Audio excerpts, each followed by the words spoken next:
multimedia series talking all things football across North Jersey. This is Season 5, Episode 9, the end of the regular season edition. The playoffs are officially upon us. I am Corey Doviak, being joined by my illustrious panel of North Jersey football insiders, starting with the venerable one, Jimmy Avatable. What's going on, Jimmy? Hey, what's up, Court? It's the time we've all been waiting for. The preliminaries are over. Now we're on to the main course. Absolutely. And that's what I love about this show, because we name every episode by the number. 9 weeks of football, that means the regular season is over, and that is well known by the head Husky in charge, Brian Carr. Bri, start us off with your weekly Where is Waldo? From whence do you join us this evening? I'm back in my the Windy City, one of my regular stops. I got a couple more trips out here before the end of the year. We got a lot of excitement going on out here. But it's a great time of year. The season has gone by so fast. I remember we were out doing preseason and some 7-on-7s. But the playoffs were here, like Jimmy said. And NJIC Tournament was really exciting, and a little bit of big boy football over the weekend as well. Yes, we're going to wrap up the NJIC Tournament first up on the show. Both Brian and Jimmy were there. Brian got us some clips. We'll play those. And then we're going to move over to preview the upcoming playoffs. And we're going to bring on Mike Quick. The great Mike Quick is going to help us break down the big boy brackets, non-public Group 4, non-public Group 3, and then we will handle the rest of it on our own. And we will have predictions on tonight's show. I will take notes. I will put them in the notebook. And then we will go back over them in 3 weeks' time and realize how little we really know about high school football. But anyway, let's get it started here with the NJIC. And Bri, you were there. Jimmy was there. Give us the atmosphere, and then what turned into a 14-7 Rutherford win to claim the NJIC championship. Where do you start? I mean, the game was kind of sluggish to start. Looked like Rutherford had many chances early to score. The wind seemed to pick up from the river end and blowing across the field, so that seemed to be an impact on the game. And we all kind of talked about, we thought whoever was going, with the wind at their back, more likely to score. But with that said, Rutherford couldn't score in the first half, but Heights got their score. And then going into the second half, Rutherford got the ball going into the wind. And so I think that was a key to the game, going into the wind, and they came out and drove down and got their touchdown, and that kind of set the stage and went 7-7 until the end of the game. We had a field goal attempt into the wind, the last play of the game by Heights. It went a little wide right from my view on the sideline. It looked like it was good, but it was a little wide right. But, good game. It's one of those games, somebody's got to lose. Struggle, two good teams. And, so then Rutherford goes in and gets their score. They seem to be solid, able to get in there in their overtime. And then it was like I wasn't even paying attention. First play, Heights goes, they throw a pass. The kid's wide open at the goal line, and the defender reacts, catches up, and intercepts the ball, and the game's over. It was kind of, wow, all this excitement, down to one play, and it's over. So pretty exciting. Jimmy was there. A lot of folks were there. Jim, your thoughts? Yeah, Jimmy. Well, go. I'm sorry. I was going to say, you take it. Oh. In a day and age where you see a lot of 42-35 games, it was kind of interesting. It was certainly a defensive struggle. I mean, Hasbrouck Heights had 2 goal line stands inside the 10-yard line. I mean, so they held off there. And Rutherford, going in when we discussed the breakdown of the game, we felt that Rutherford defensive line might have been a little bit more physical than Hasbrouck Heights' line. Hasbrouck Heights did have trouble running the football. There's no question about that. And I think Josiah Purdy being the main weapon for Hasbrouck Heights, Rutherford has 3 or 4 skill kids in the secondary that can really run. So I thought the matchup did favor Rutherford. But I'll tell you what, Hasbrouck Heights played their rear ends off.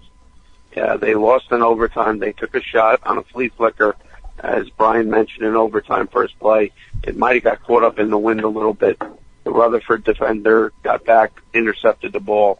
But you know what? It's a no-lose situation for either team.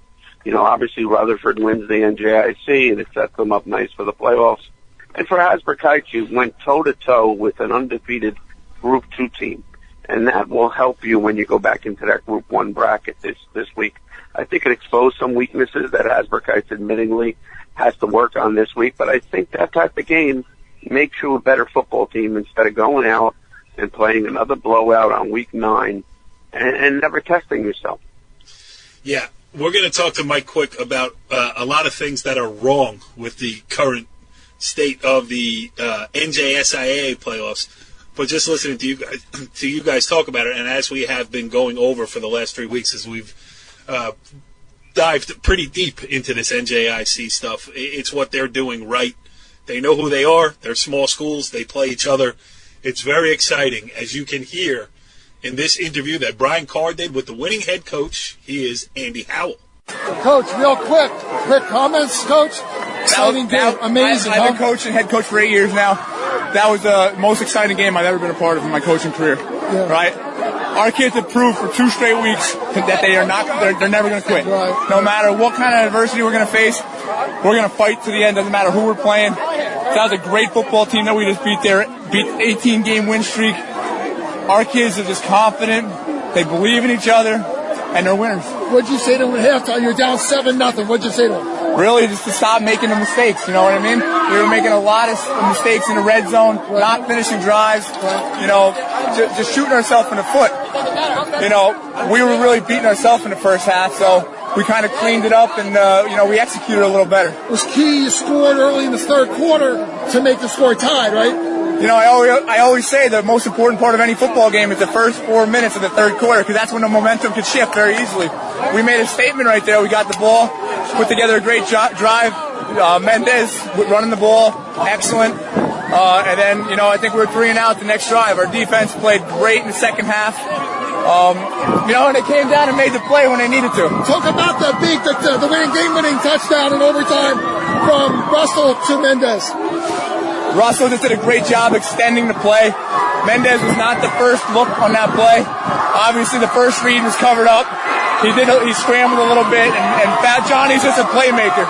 He made a great play, and Russell, what a great throw. How's it feel to win the second NJIC championship, Coach? Hey, it's a great feeling. I'm so proud of these kids. I'm happy for these guys, but we are not done. We got a lot of work cut out for us coming up with state. Thanks a lot, Coach. Good luck. Thank you. Great job. Great job. All right, good stuff there with Andy Howell. Let's keep the good feelings going here as Brian caught up with the winning quarterback. He is Rutherford's Kyle Russell. Brian Carr here with Kyle Russell, the quarterback, through the game-winning touchdown. Kyle, how do you feel? Big game, exciting. Tell me about your feelings after this great game. I can't even explain anything right now. It is unbelievable. Right. Unbelievable. I'm so proud of my team. Right. What'd you do on the touchdown? Game-winning touchdown. What'd you do to make that play? You had to scramble? I had to scramble. I had to look for open receivers, and I saw Johnny backpedaling, and I needed to throw it. I needed to make the touchdown. Right. So how does it feel to win the second annual NJIC championship game? Feels great. Nothing else. It feels great. Nothing like it. Talk about the defense stepped up and made a big play to kind of seal the victory at the end. Mm-hmm. But talk about those guys and what they mean to the team.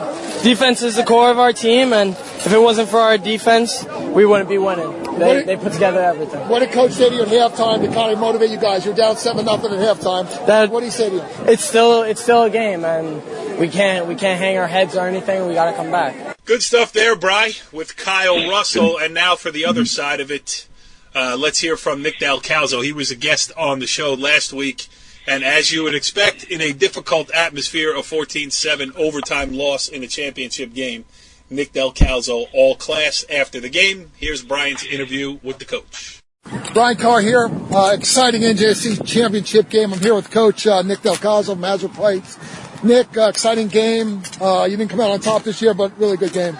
Yeah, I thought it was a good game. I thought we hung in there. We played tough. Our backs were to the wall a little bit. We fought back, and you know, hey, they made 1 or 2 more plays than we made, and you know, hey, he's open there. And the overtime, he's wide open. Yeah. And the ball's just a little late getting there, and they pick it off. Yeah. So, Yeah. It's a tough game, somebody's got to lose. But you know what, though? We this got to hopefully this makes us better for next week. We don't know where we're going to be next week. We start a state tournament. We lost a pretty good football team. That's a bow on this year's NJIC Championship Tournament. We'll get back at that next year. Those teams will now head off into the state playoffs, see if they can make some more magic for themselves.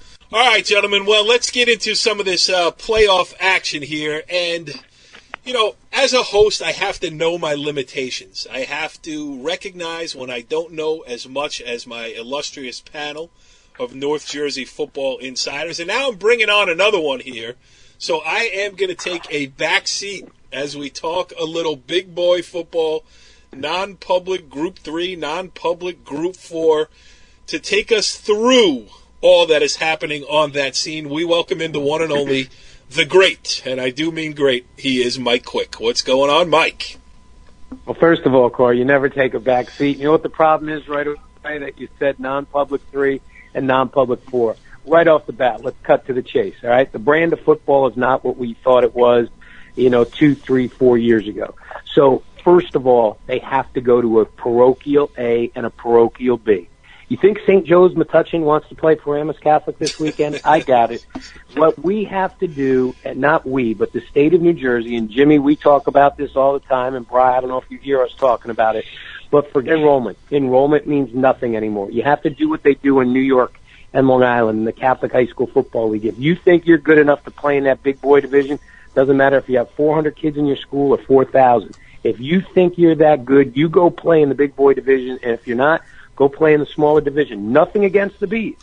But, the fact that this year, you have 3 or 4 teams in non-public 3 opting not even to participate in the postseason. You have 3 or 4 teams in the big boy division. Nope.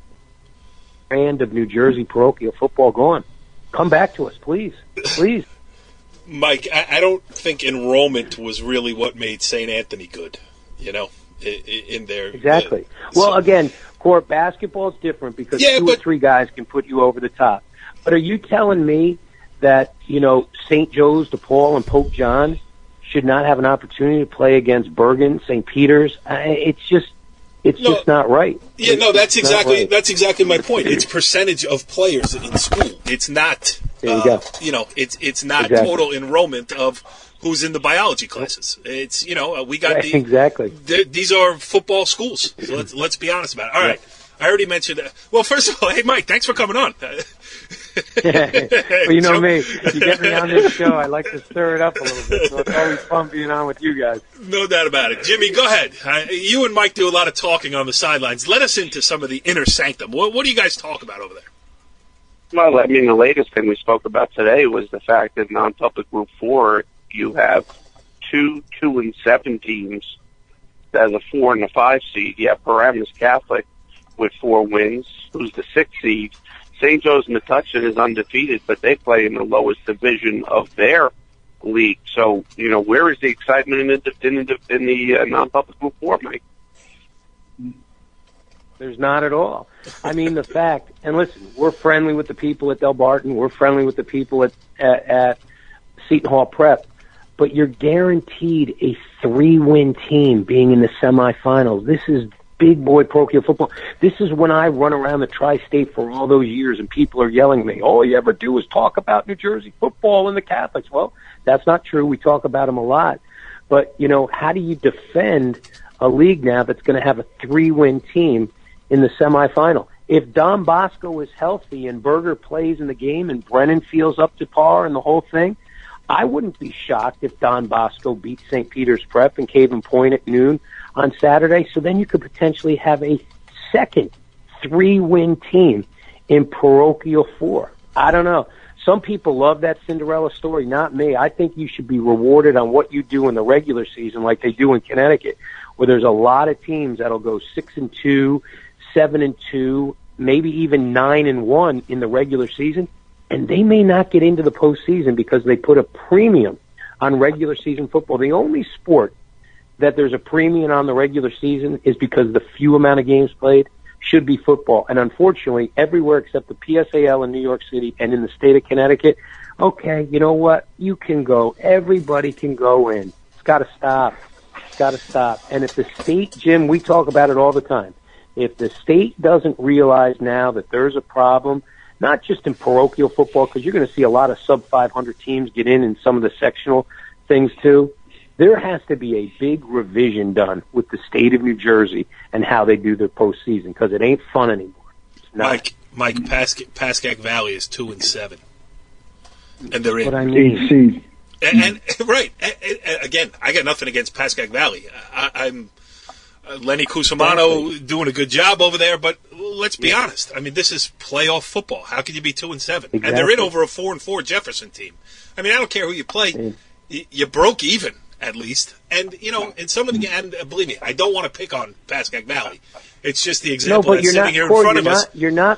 Exactly. It's not fair to them. It's like, yeah, we're not picking on Del Barton. We're not picking on Bosco. We're not picking on Seton Hall. We're not picking on anybody. It's just the reality. In the game of sport, you should be rewarded for the second season what you do in the first season. And teams with 2 and 3 wins should not be rewarded. They shouldn't be. Right. I mean, they're 2-7, and they lost to Roundpo during the regular season 44-8. Now they go up there to play them again. I don't know how that does anybody any good. Go ahead, Brian Carr. Two thoughts. First, on Mike's point about the way to go too. I was thinking about Premier League in soccer. That to go to the upper level, you have to win to go to the upper level. So if you win, you move up to the upper level and you play in the upper level. One idea, okay? Other idea, they used to only have 4 teams in the playoffs. Instead of having 8 because it's all, the talent's not there, not winning, make it 4 teams in the playoff in the group. This way you only get the best 4. At least you don't have 8 of them. So, but hey, my question. And Brian, you're right though. In principle, you're right there. But the reality is they have to revisit why St. Joe's Metuchen is a non-public 4 because of their enrollment. They don't even play, as Jimmy said before, they play in the white division out of the GMC. They don't play in the red division, the big boy division, with Piscataway, with South Brunswick, with Old Bridge. They don't even play them. If there was a line on this game for the Paramus Catholic St. Joe's Metuchen game, I bet you the line would be 30 points. Yeah, and this is not a vintage Paramus Catholic team. I'm not saying that Paramus and that's the other thing too that I wanted to mention as well is that some of these teams have been dragged kicking and screaming into the big boy bracket. They don't want this. Exactly. So now not only don't they want it, now they're thrown in and they got to play these teams, and it's really a mess. And it also, as you mentioned, it devalues the regular season because everybody gets in.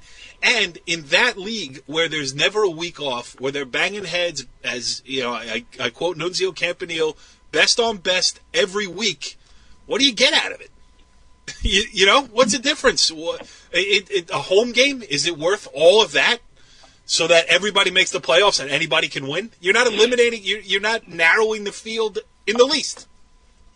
Stop. No. Right. Brian, you said the other point. Another thought too. If you look at the Group 3 bracket, you've got DePaul at number 2 seed. Now DePaul lost to both. Well, Joe's beat both the number 1 seed and the number 2 seed, and they're number 3. And if they win their game, they have to travel to play the number 2 who they beat. So it's kind of weird. There's another issue too: is why does that happen? You've got to. That Joe's who ridiculous PowerPoints, this ridiculous PowerPoint system they've gone to. I've given up trying to even pay attention to it. It makes no sense. And you know what happens? Guys, how about this one?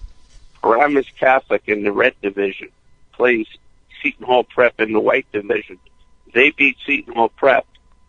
Seton Hall Prep gets more PowerPoints for losing to Paramus Catholic than Paramus Catholic gets for beating Seton Hall Prep. You know what? They've put so many Band-Aids over it over the years that it's now unrecognizable. You have to rip it down and start all over and say, all right, how can we do this better? And on the plus side of it, there are a lot of guys who are working on this to try to make it better. But, Mike, trying to turn the Titanic is not an easy task. No. And Brian was right. See, I'm a big believer play an extra regular season game and take fewer teams. Now, and Jimmy and I were talking about this the other day. I know the state of New Jersey is never going to play to an overall state champion. All right, but can we at least play to a North champion and a South champion? Can we do that? Does anybody?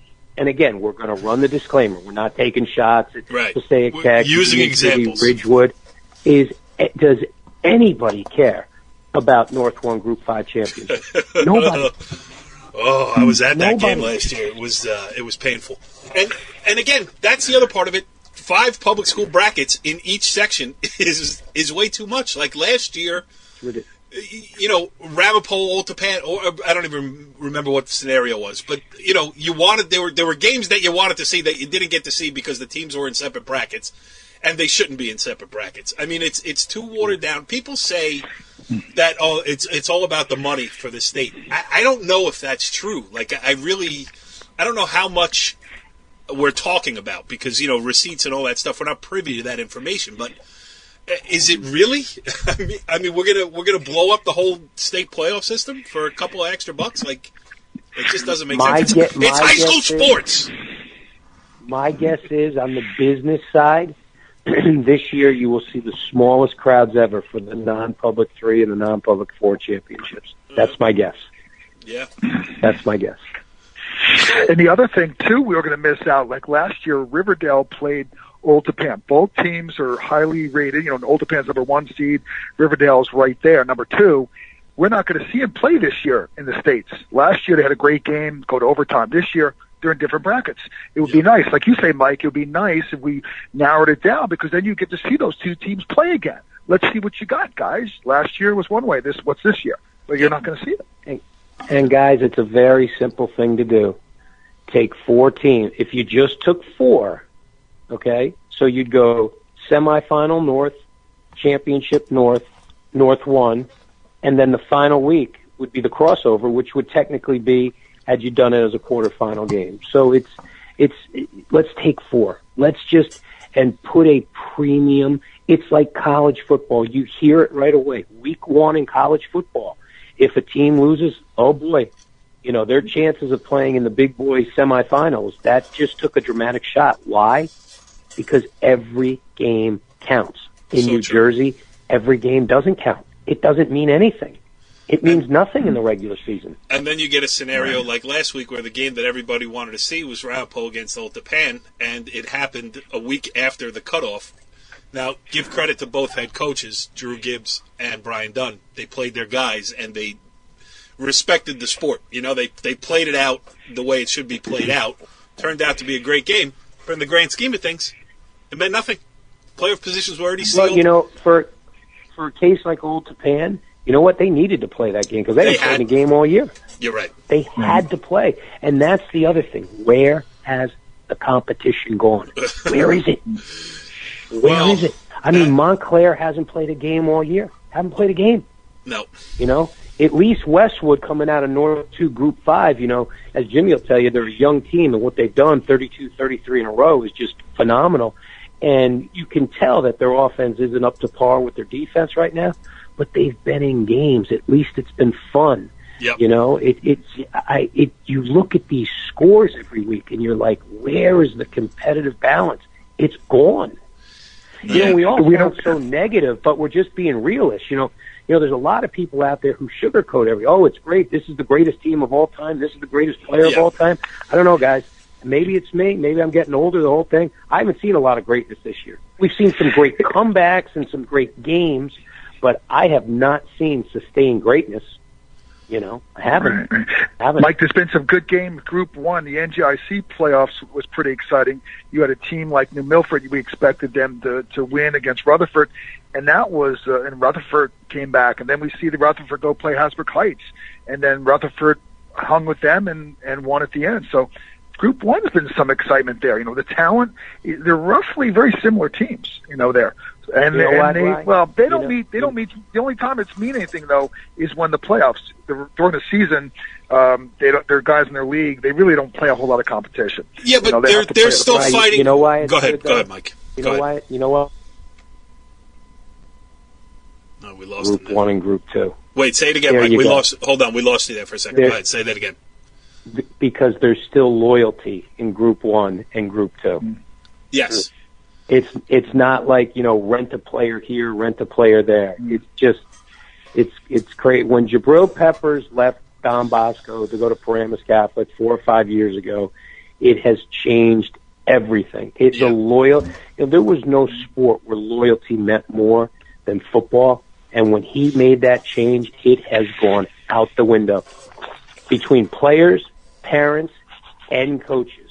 Like, the thing that drives me nuts, guys, how do you have a kid come into your school as a freshman, sophomore, junior? He's done it. He might not be the greatest player in the world, but he's done everything you've asked of him.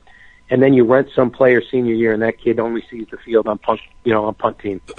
I don't know. Nah, loyalty goes with the coaches too. It's a great point, and it goes across. Football. Let's be honest. Football's facing a lot of issues here. I mean, numbers are down. Participation is down.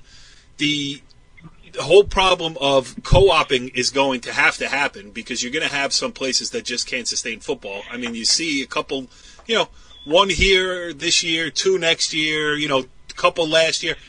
And it's going to start to really manifest itself in the fact that you're not going to be able to put schedules together.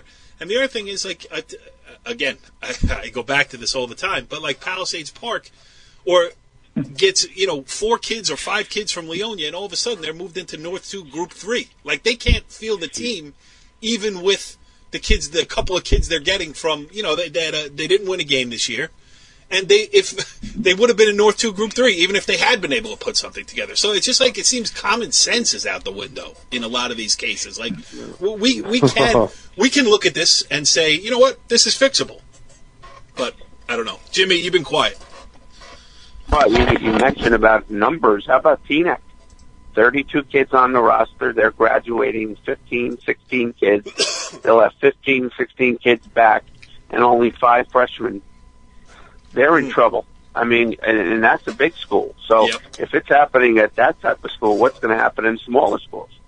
Yeah, and I was at first couple minutes of Tenafly against Demarest. Tenafly, give those kids credit at the end of a long season, still, lacing it up and going out there. But, Demarest takes the opening kickoff. One play is a 30-yard slant pattern. The next one's right down the seam for a touchdown. Game over 15 seconds in.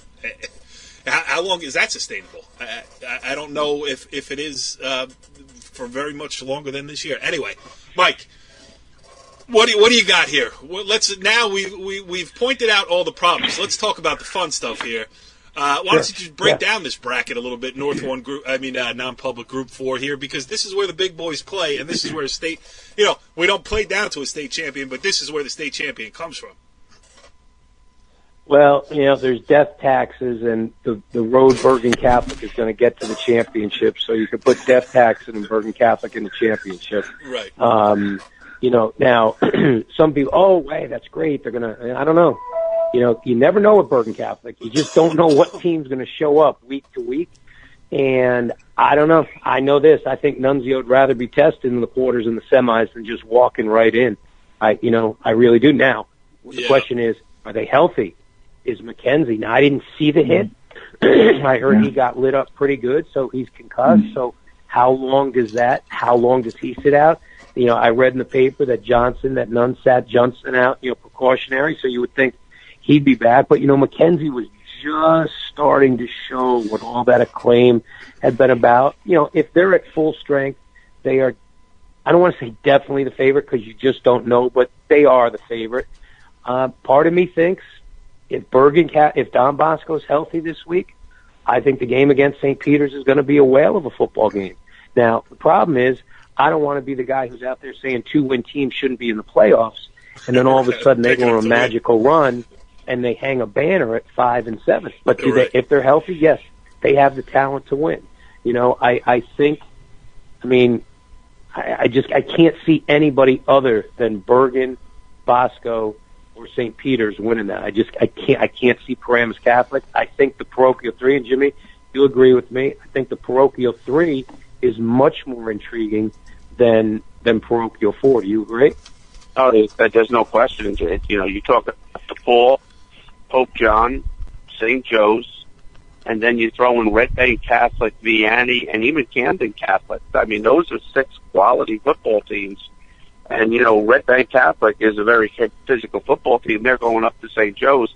Unfortunately, their star running back broke a foot 2 weeks ago.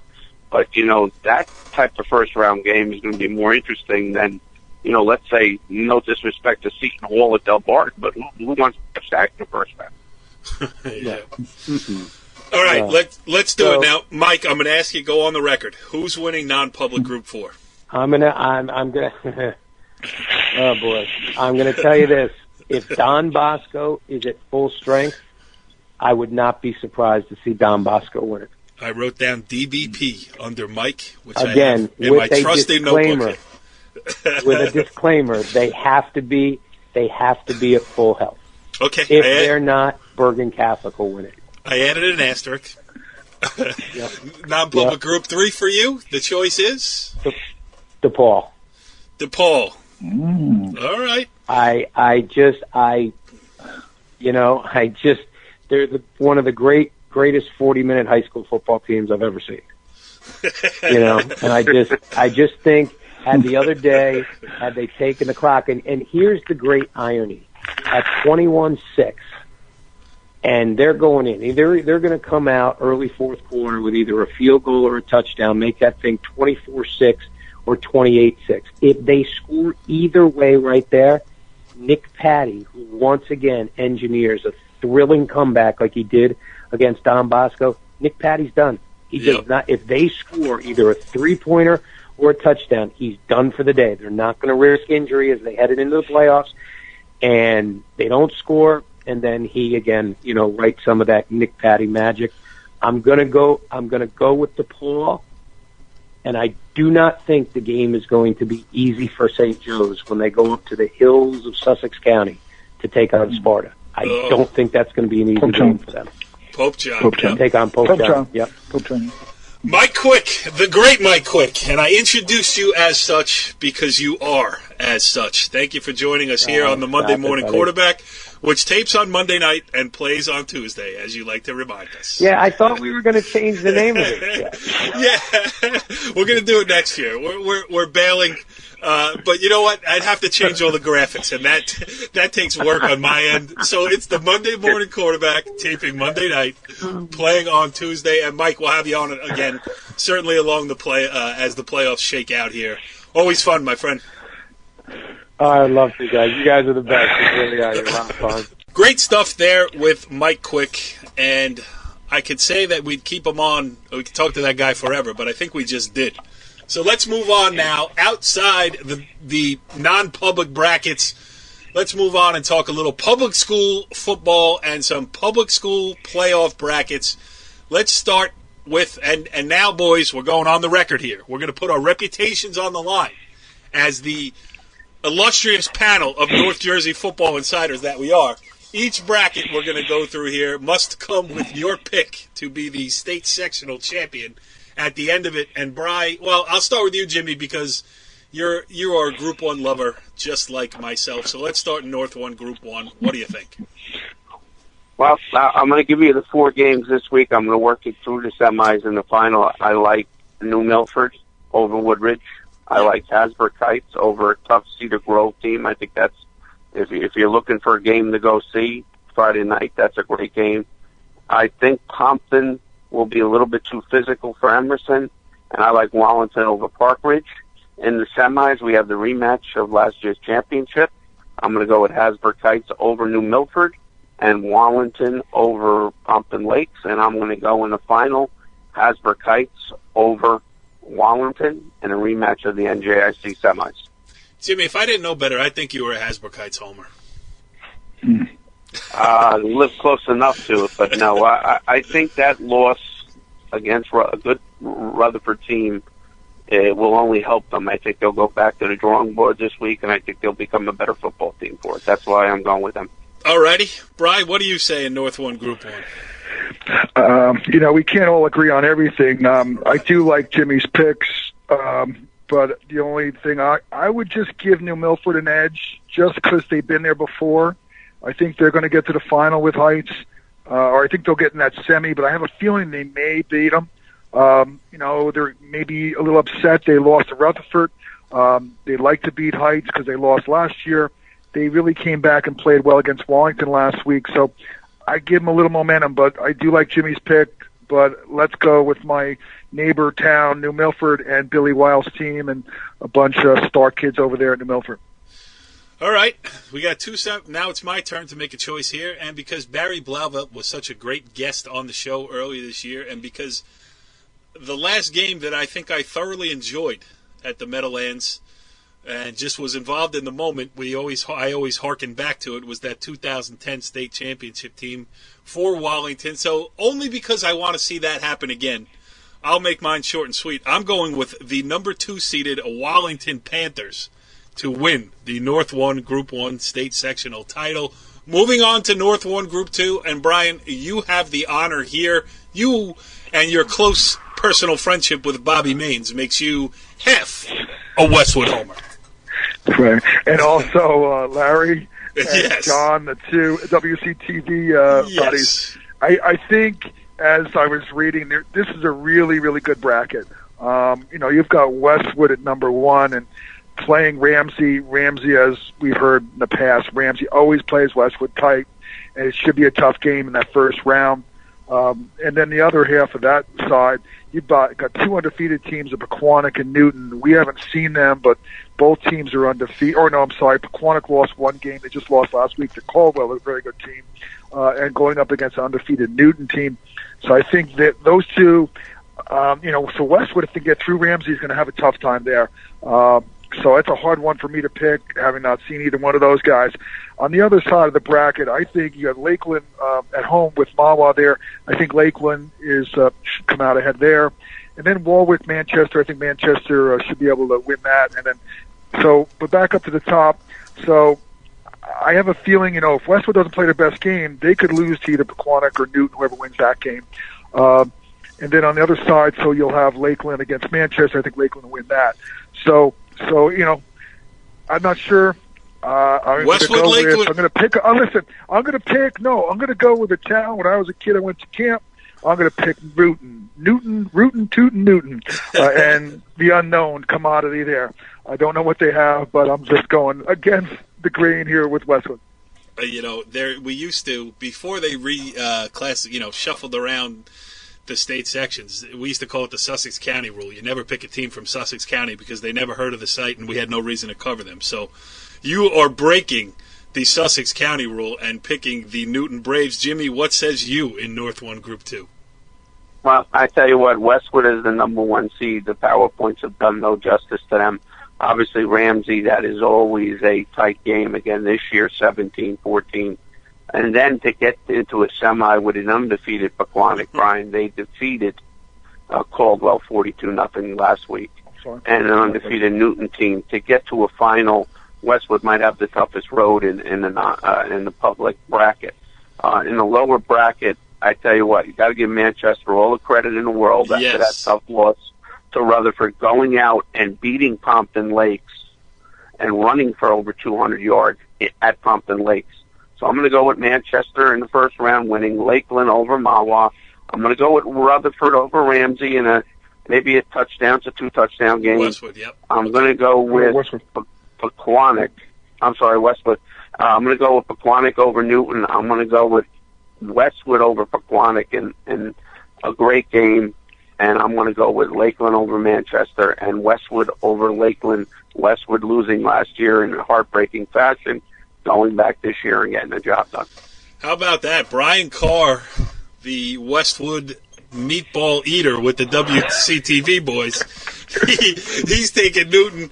Jimmy's sticking with the home team. And me, I'm going to go back to my Suburban Trends roots back in the days when the sports editor at the twice-weekly paper. I'm going with the Lakeland Lancers, baby. I'm taking Lakeland. Lakeland, not that I have not at all that I have seen them play this year.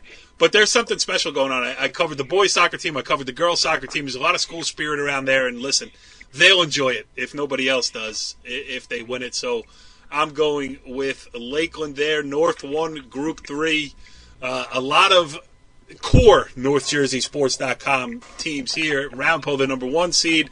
We talked about it a little bit with Mike before. Mike Quick. Number 8 is Pascack Valley. Slips into the playoffs. Bergenfield, the number 5 against Sparta. I gave Bergenfield a lot of credit too. I mean, just they beat every team that they were on the level with athletically. They found a way to win the games. I mean, sometimes they were just out talented, but that's okay. They found a way to win games that they had a chance to win. They get themselves into the playoffs. They get to take the trip this year to the cow pasture. That is the Sparta High School playing surface. That's going to be a rough one for them. Demarest and Englewood, a rematch. The first time around, I was really looking forward to seeing it because for the 2 years previous to this one, Englewood beat Demarest in crazy comeback fashion. We thought they would be interesting this time around. Turned out not to be such, as Demarest really laid it on Dwight Morrow this time around. They will rematch in the 3-6 game in Demarest. And then the 2-7 game is the defending champion Riverdale at the number 2 spot against Paramus, the number 7. And I also give Paramus a lot of credit here, too. Changing the regime over there, still keeping it going and fighting their way into the playoffs. Jimmy, I'll start with you. Who do you got? I like Ramapo over Pascagoula Valley. Pascagoula Valley in with the 2-7 record, but give them credit. They might have the toughest schedule in public football. Yep. I like Ramapo. I like Sparta. I think Bergenfield goes out there, gives them all they can handle, but like you said, playing out in the cow pasture, that could be their last game there on the cow pasture. They are moving their field next year beyond the high school. It'll be turf and light, so you're really losing one of the great venues in high school football next year. Agreed. The game I'm probably going to will be Demarest Englewood. I think it's going to be a very, very competitive game the second time around for Englewood. Those 3- and 4-year starters, this is their last shot to do some damage. Demarest, obviously, offensively has been outstanding all year. I think Demarest gets by there, and I like Riverdale to get through Paramus. I think Ramapo will beat Sparta. I think Demarest will beat the number 2 seed Riverdale Golden Hawks. And I like Ramapo over Demarest. Last year, Demarest beat them. This year, Ramapo beat them. And this will be the rubber match at the stadium. Wow. Say that again. You said Demarest over Ramapo? No, I like Ramapo over Demarest. Okay. In a rematch of a final from a long time ago, back when Demarest had Richie Goulad, that was the last time that Demarest has been in the state final. And that was a shootout and a fun game to watch, too. Brian, who do you got in North 1 Group 3? I'm pretty much with Jimmy there. I'm just not sure if Riverdale may get through their side of the semi and could play Ramapo again for a rematch, that regular season thriller we saw. But I do like Ramapo to win. So I'm not sure Riverdale Demarest in the semi. If Demarest will be able to beat Riverdale. That's my only question there, different from Jimmy. So you're taking Ramapo to win the... Ramapo, yep. All right. I guess I will be the lone contrarian again here. I am going to take Riverdale because Riverdale wins playoff games. I've seen it happen too many times. Right. And Dave Estevez did it in MetLife Stadium last year. I feel like he's the kind of player who could do it again. But on the bright side, if you're anybody else in the bracket, I never get any of these things right. So let's move on. I'm taking Riverdale in North 1 Group 3. We move to North 1 Group 4, where you can break it down 10 ways to Sunday. I'm taking Old Japan. They got tested this week against Ramapo. As Mike Quick mentioned, that's exactly what they're needed. I don't know where Mount Olive is. I don't know where Morris Hills is. I don't know where West Morris is. I don't care. Old Japan, the number 1 seed in a rout, and I'll take my daughter to the game in MetLife Stadium. Go ahead, Jimmy. Jimmy, I can go. Yeah, Old Japan is the overwhelming favorite. I think if they do face West Morris, they're a very physical football team that might be able to match up with them a little bit on the lines, which has certainly been Old Japan's strength. But I just think it's Old Japan's year. They've been number 1 from day one, and they'll finish it off at the stadium. Brian? Pretty much the same. I think we're going to be a good game against Hills. If Hills, has improved since early in the season, that's their stumbling block. But I just think Old Japan's, the bracket is all theirs. In the immortal words of Mike Quick, does anybody really care about the North 1 Group 5 bracket? But the answer on this edition of the Monday Morning Quarterback is yes, we care. We're going to pick it. I mean, I don't know anything about Livingston. I don't know anything about Bloomfield. Listen, I'll make a pick. I'm taking Montclair. They didn't win last year. They usually win. I think they're going to get back to it. Corey, Montclair. Jimmy? Yeah, I mean, if Montclair does not win this section, there should be an investigation. I mean, they are loaded with skilled kids. They have 2- and 3-year starters led by their outstanding tailback, Webb. They are an overwhelming favorite. I do see Passaic Tech and Union City battling it out for the other side. Passaic Tech is one loss, but they've been flying by the seat of their pants very a couple of weeks. Not big victories, but they have been victories. But I can't see anybody staying within 3 touchdowns of Montclair. Brian? Kind of like you, Corey. I haven't seen a lot of these teams play. You're one of the few guys who has seen Union City, though. I have, as I was going to say, I have seen Union City. I would like to see them get through there to the final. They've got a young man going to West Point, a lineman, and they have a couple skilled guys there. So I'd like to see them move on and play. I haven't seen Montclair. Jimmy has, so Jimmy knows best. Right. I like Montclair to win. All right. We don't need any more analysis of non-public Group 3. We did all that. Just a pick. Jimmy, who's winning non-public Group 3? You know, I think they've been the most consistent team all year. Obviously, they lost a late game to Joe's and a late game to St. Peter's. I'm going to go with DePaul against St. Joe's in the final, and I'm going to give it to the Spartans of DePaul. Bri? I think, like Jimmy said, DePaul won 3/4 of the game on Saturday and ended up losing. But I just have to give the edge to the gunslinger, Mr. Nick Patty, this case. And I think, having won it last year, and they got their number. It's I shouldn't say it here, but it's 44 years since DePaul has beaten Joe's, and it may continue for a second time this year. I do really like DePaul. Don't get me wrong. I like them a lot. It would be a good game. And you know what? It's one of those games where I'm not going to lose because, they're two good teams. I like DePaul a lot. And Joe's, Nick Patty, and the Joe's boys. We used to have a Husky up there as well from Dumont, Mr. Ryan right. Botto, who we haven't mentioned his name this year, Mr. Ryan Botto. Yeah, we have. Yes, we have. From Dumont on St. Joe's last year. So, but I do like Joe's. I mean, they're not the same as they were last year. The line is a little less skilled, a little less seasoned. Without Ryan Botto, right? Without Ryan Botto. From Dumont. From Dumont. All right, so you say it. You're doing an awful lot of waffling. Let me hear the words out of your mouth. St. Joe's wins. I said St. Joe's is my pick to win right. Group 3 non-public. All right, and non-public Group 4. Listen. Hey, Corey, who did you pick? Corey, who did you pick? I'm taking DePaul because Mike Quick said so, and he knows a lot more about it than I do. Okay. So I'm doing that. Non-public Group 4. I want to go last because I'm going to pick one out of a hat here. Mike Quick, we do have him on record with an asterisk saying it's going to be Don Bosco Prep. Bri, you go first. Who's winning non-public Group 4? I have to go based on the regular season and the all-star coaching staff at Oradell. I know Mike Quick mentioned with McKenzie being nicked, but I just give them the edge from their experience, having beating St. Peter's early in the season. So that's kind of my pick. So I think Bergen will get through to the final, and I pick St. Peter's to get to the final, and those two will play it out for a championship with Bergen winning the game. BC for Bri, Jimmy. I think the way the bracket is set up, Mike Quick mentioned it before, I mean, they might have the easiest road ever in this bracket into a final, which I think will give McKenzie some time. They will not need him next week against St. Augustine or in the semis if he's still banged up against Del Barton and Seton Prep. A lot of time to work on what they need to work on.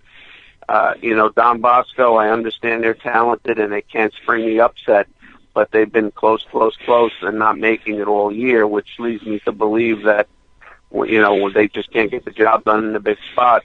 I think it will be St. Peter's, Paramus Catholic in the semis.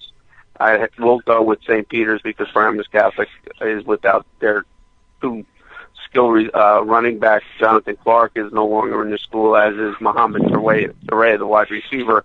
I think it's Peters, Bergen, and I think Nunzio comes home with Bergen's first title since 2004. And I will go with loyalty to the show. Nunzio, a frequent and entertaining guest here on the Monday Morning Quarterback. Give me Bergen Catholic. And for my last pick of the night, I am taking Jenkins in Savannah, Georgia, to win in Region 3, making a perfect 15-0 in Jason Cameron's first season. We will see you next week, probably with this notebook torn up so that there is no evidence of what we just said. See you next week on the Monday Morning Quarterback. Follow the leader.